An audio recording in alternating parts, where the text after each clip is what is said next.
Le nouveau départ de Caroline Margeridon, pourquoi la star a abandonné son train de vie colossal pour Paris?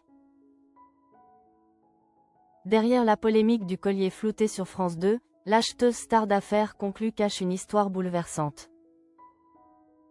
Elle a abandonné une vie de luxe colossale à Chantilly pour un modeste appartement à Paris, avec ses bébés sous le bras.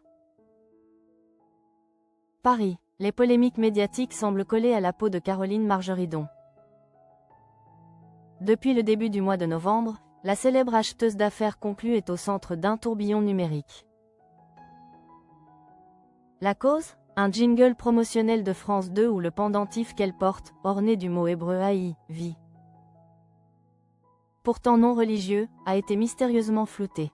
Les internautes, criant à l'injustice, s'interrogent sur le choix de la chaîne publique. D'autant plus que le bijou est visible sans censure dans l'émission habituelle. Mais derrière les paillettes de la télévision et les turbulences médiatiques, la brocanteuse au grand sourire cache un choix de vie radical et bouleversant, né d'une trahison intime. Elle a décidé de tourner la page la plus luxueuse de son histoire personnelle pour se reconstruire. Fini le faste, la démesure et l'opulence de son ancienne existence. Caroline Margeridon a choisi de laisser derrière elle son château à Chantilly. Et ce qui allait avec, les 40 employés, les 12 voitures. La maman des Alexandre et Victoire a tout abandonné pour s'installer dans un appartement bien plus modeste au cœur de Paris. C'est une trahison, l'infidélité de son compagnon de l'époque, le jockey Gérald Mossé, qui a déclenché cette décision choc. L'antiquaire s'est confié avec une rare sincérité dans les colonnes du magazine Gala sur ce moment charnière. Jay quittait leur père quand Victoire avait 9 mois. Du jour au lendemain, Jay prit mes bébés sous le bras. Et Jay abandonnait ma vie de château à Chantilly, les 40 employés, les 12 voitures, j'exagère à peine, car il me trompait, a-t-elle révélé.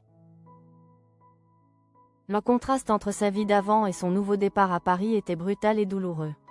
Arrivée dans la capitale, la situation était précaire.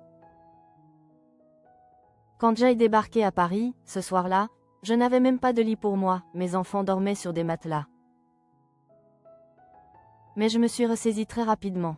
Je ne voulais pas leur montrer ma faiblesse passagère, ni les angoisser. A-t-elle raconté, soulignant sa force de caractère et son instinct maternel protecteur.